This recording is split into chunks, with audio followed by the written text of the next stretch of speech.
നമസ്കാരം. മലയാളി വാർത്തയിലേക്ക് സ്വാഗതം.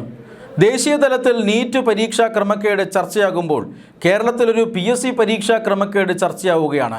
PSC പരീക്ഷ അടുത്ത കാലത്ത് നടന്ന നിരവധി PSC പരീക്ഷകളിൽ വൻ ക്രമക്കേട് നടന്നിട്ടുണ്ട് എന്ന ആരോപണം ഉയർന്നിരിക്കുകയാണ്.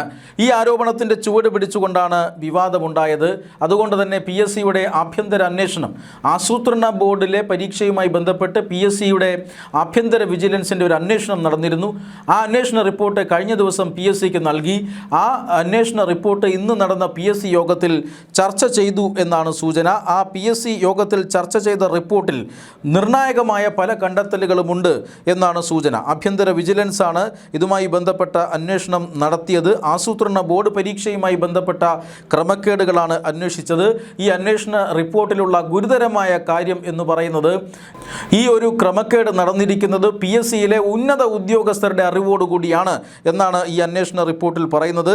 വിശദമായ അന്വേഷണം അതുകൊണ്ട് ഈ കാര്യത്തിൽ വേണം എന്നും അന്വേഷണ റിപ്പോർട്ട് ശുപാർശ ചെയ്യുന്നുണ്ട്. അതായത് ആസൂത്രണ ബോർഡിലെ ഒരു തസ്തികയിലേക്ക് നടന്ന പരീക്ഷ, എഴുത്തു പരീക്ഷ, ആ എഴുത്തു പരീക്ഷയിൽ ഒട്ടനവധി ഉദ്യോഗാർത്ഥികളുടെ ചോദ്യപേപ്പറുകളുടെ ഒരു ഭാഗം മൂല്യനിർണ്ണയം നടത്തിയിട്ടില്ല. അങ്ങനെ മൂല്യനിർണ്ണയം നടത്താതെയാണ് റാങ്ക് ലിസ്റ്റും അതുപോലെ തന്നെ മറ്റ് നിയമനവുമെല്ലാം നടത്തിയത് എന്ന ഒരു പരാതിയാണ് നേരത്തെ വന്നിരുന്നത്. വിവരാവകാശ രേഖകൾ പ്രകാരം ഉത്തരക്കടലാസ് വാങ്ങി നോക്കുമ്പോഴാണ് ഇത്തരത്തിൽ മൂല്യനിർണ്ണയം നടത്തിയിട്ടില്ല എന്ന് വിദ്യാർത്ഥികൾ കണ്ടെത്തുന്നത്. അത് തീർച്ചയായും ഉന്നത ഉദ്യോഗസ്ഥരുടെ പേര് ആഭ്യന്തര വിജിലൻസ് പറയുമ്പോൾ അതിൽ രാഷ്ട്രീയമായ പല കാര്യങ്ങളുമുണ്ട്. PSCയിലെ ഉന്നത ഉദ്യോഗസ്ഥർ സർക്കാർ ഉദ്യോഗസ്ഥരാണ്, സർക്കാരിൻ്റെ ആജ്ഞാനുവർത്തികളായ ഉദ്യോഗസ്ഥരാണ്. ക്രമക്കേട് നടത്താൻ കൂട്ടുനിന്നു എന്ന ചോദ്യമാണ് ബാക്കിയാകുന്നത്. അന്ന് കേരളം ഭരിച്ചുകൊണ്ടിരുന്നത് പിണറായി വിജയൻ സർക്കാരാണ്.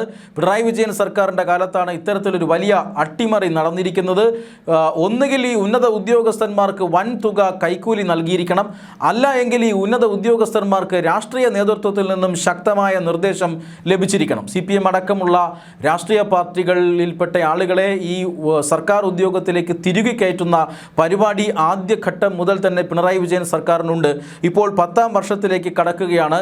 ദേശീയ തലത്തിൽ നീറ്റ് പരീക്ഷാ പേപ്പർ അടക്കം വലിയ രീതിയിൽ ചോദ്യം ചെയ്യപ്പെടുന്ന സാഹചര്യത്തിലാണ് കേരള മുഖ്യമന്ത്രിയുടെ അന്നത്തെ പ്രവർത്തനം, അതായത് പിണറായി വിജയൻ എന്ന കേരള മുഖ്യമന്ത്രി ആയിരുന്ന വ്യക്തിയുടെ, ഇന്നത്തെ പ്രതിപക്ഷ നേതാവിൻ്റെ അന്നത്തെ പ്രവർത്തനം സംബന്ധിച്ച കൂടുതൽ വിവരങ്ങൾ പുറത്തുവിടുന്നത്.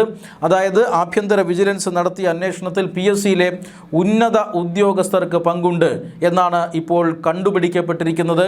ആ ഉന്നത ഉദ്യോഗസ്ഥർക്ക് പങ്കുണ്ടെങ്കിൽ നേരത്തെ സൂചിപ്പിച്ചത് പോലെ തന്നെ ഒന്നുകിൽ രാഷ്ട്രീയ സ്വാധീനം അല്ലെങ്കിൽ പണത്തിൻ്റെ സ്വാധീനം ഉണ്ടായിരിക്കുന്നു എന്ന് വ്യക്തമാണ്. PSC പോലെ വളരെ പവിത്രമായ ഒരു മേഖലയാണ്. ലക്ഷക്കണക്കിന് ഉദ്യോഗാർത്ഥികൾ ഉറക്കമിളച്ചിരുന്ന് പഠിച്ച് റാങ്ക് ലിസ്റ്റിൽ പെടാനായി വിശ്രമമില്ലാതെ പണിയെടുക്കുന്ന ഒരു സമയം കൂടിയാണ്. ആ സമയത്താണ് ഇത്തരത്തിൽ PSCയിൽ വൻ ക്രമക്കേട് നടന്നു എന്ന വാർത്തകൾ വരുന്നത്. 10,000 രൂപയുടെ കോഴ അത് പലരും വാങ്ങിയിട്ടുണ്ട് എന്ന് നേരത്തെ തെളിഞ്ഞതാണ്. ഇപ്പോഴിതാ അന്വേഷണ റിപ്പോർട്ടിൽ 10ഓളം വരുന്ന ഉദ്യോഗസ്ഥർ ഈ കേസിൽ ബലിയാടാവുകയാണ്, അല്ലെങ്കിൽ ഈ കേസിൽ പിടിക്കപ്പെടുകയാണ് എന്നാണ് സൂചന. പക്ഷേ ക്രൈംബ്രാഞ്ചിൻ്റെ ഒരു അന്വേഷണം നടക്കുന്നതിനാൽ PSC ഈ വിശദമായ അന്വേഷണം ശുപാർശ ചെയ്ത് സർക്കാരിന് റിപ്പോർട്ട് നൽകില്ല എന്നും സൂചനയുണ്ട്. വിശദമായ അന്വേഷണം നടന്നാൽ തീർച്ചയായും ഇതിന് പിന്നിലെ ഗൂഢാലോചന വ്യക്തമാകും. ആരാണ് ഈ ഉദ്യോഗസ്ഥർക്ക് നേരിട്ട് നിർദ്ദേശം നൽകിയത് ഇത്തരം ഉദ്യോഗാർത്ഥികളുടെ നിയമനം അട്ടിമറിക്കുന്നതിന് എന്ന ചോദ്യമായിരിക്കും വിശദ അന്വേഷണത്തിന് ഉത്തരം കിട്ടുക.